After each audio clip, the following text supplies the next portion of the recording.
Hello and welcome back to another episode of Injustice For All MMA. My name is David, and this episode is for UFC Fight Night, Santos vs. Ankalaev. First things first, most important thing, there are no injustices, no one got robbed on the card, this is just a housekeeping episode, and that's the beauty of it. That's the beauty of it. No bad judging tonight. No bad at all. It was great. Great night of fights, too. And I think it's mostly because there were just a shit ton of finishes. A lot of finishes. There was a tiny part in the night where Brendan Fitzgerald was like, hey, the blue corner's been winning tonight. Obviously, he's a jinx machine. I know he doesn't believe in jinxes, but he did like 4 jinxes tonight. All blue corners are winning. He says that right when the Jackson versus Kirk fight happens. Jackson wins. Now, I'm not saying he wasn't going to win. He was obviously going to win based off of what happened, but jinx right there, right? Song Yadong versus Marlon Moraes, and he goes, yo, Moraes is really taking these shots. Boop, boop, boop. Over. Jinx machine. Brendan Fitzgerald. But anyways, housekeeping episode. No injustices, so we're in the honorable mentions category. This is a segment where I just nitpick cards. Boom. First one. Nchukwi versus Moraes Murzakanov. The first, this fight ended in a TKO, obviously, but I scored the first round for Murzakanov and the second round for Nchukwi. The first round was a very close round. You kind of could have scored it either way. And while the judges scored the second round the same as I did,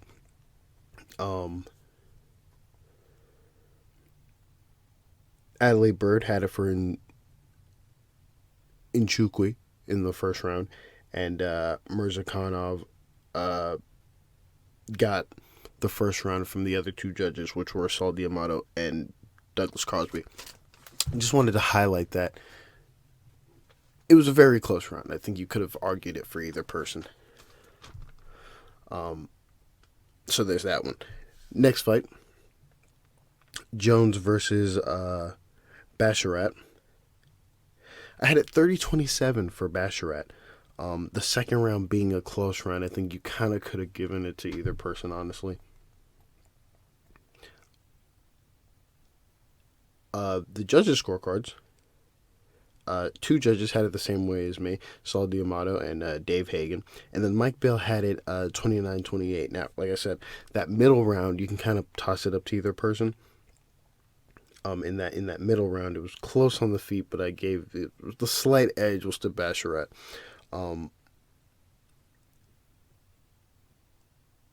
That was the second round, but Mike Bell gives the last round to Jones.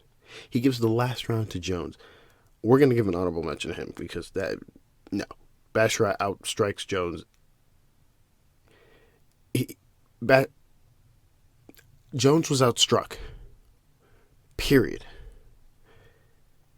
Honorable mention to Mike Bell. I don't know why he gave that to Jones, but whatever, we move on. And that was for the third round, so whatever. Next one. All right, it's Pereira versus Silva. I was good in my head. I was going to give myself an honorable mention. I'll explain in a second. So I had it 29-28 for Pereira. The judges, on the other hand, had it 30-27 the whole way. And in my head, I'm lost because,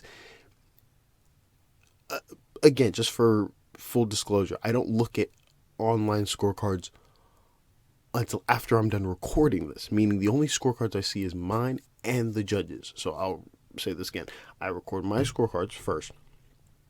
Okay, wait till after the fight record this.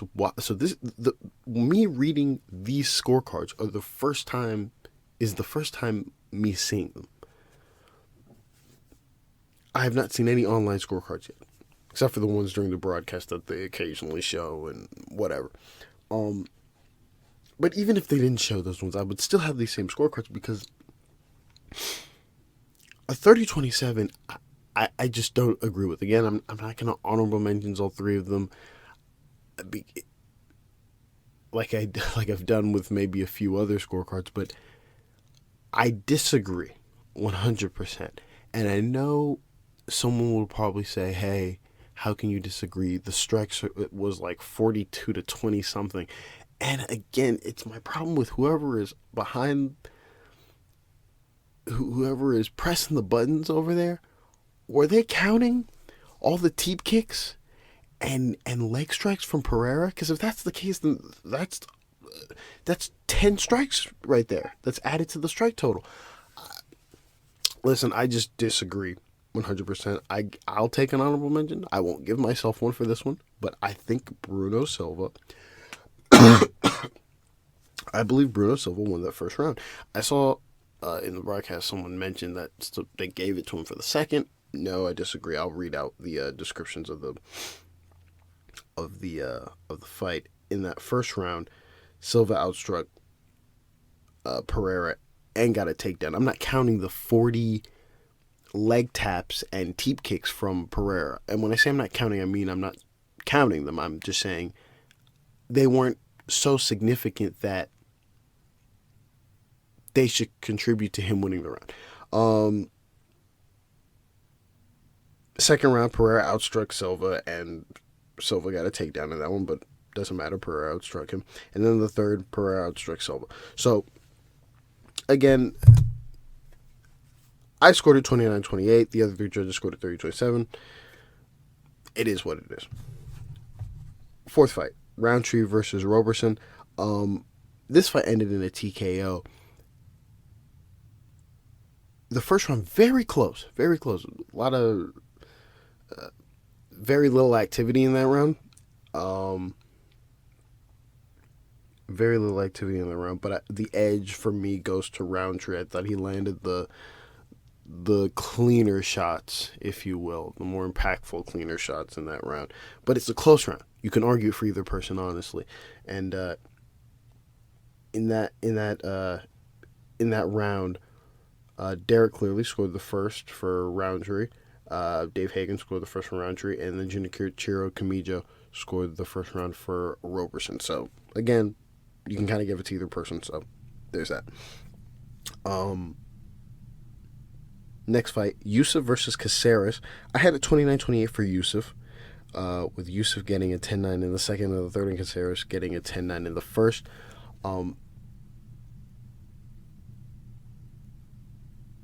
My scorecard reflects Mike Bell, and then Saul D'Amato and Adelaide Bird. Honorable mention to them. Okay, because they have a 30-27 both ways. And I'm thinking to myself, how do you have a 30-27? Because in that first round, in the very first round,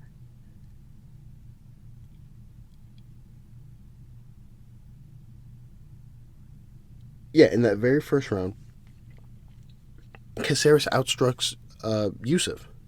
They both had a takedown in that round, and Caceres outstrucks Yusuff. So and it's clean. It's like it's objectively clear that he outstrikes Yusuff. So I'm a little confused on how they got that for Yusuff, but hey, whatever. Honorable mention there to Saul D'Amato and Adelaide Bird for that one. Then we go to the last fight. Which is Santos versus Ankalaev. In this fight, pretty easy to score. I had it 49-48 Ankalaev. Derek clearly reflects my scorecard. Saul D'Amato reflects my scorecard. And then honorable mention on Mike Bell. He gives the first round to Santos. Now, I know someone will probably say, hey, very lackluster round. It's pretty clear who won that round based off of the shots This is another sort of you can kind of compare this to Santos' last fight with Johnny Walker. There's a lot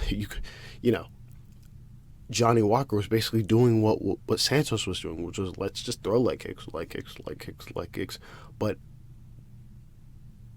Santos was throwing the more impactful shots, the shots that actually made a difference. And in that first round, that's what Ankalaev did. Even though they mentioned it in the broadcast, it was 7-5. 5 of those shots were to the head, and 7 of those shots were to the leg, roughly. Yeah, so honorable mention there to Mike Bell for that one, who had it 48-47. That's all we have. That's the end of the honorable mentions. Again, great night of fights. A lot of finishes. I was really, really, really hoping that we were finally going to get a full card with finishes. I think we have that. I think that's UFC 250. I'll have to go back into the... I think so, but I think there's like an asterisk somewhere there where like a bunch of fights fell out, or there's something unique about that. Anyways,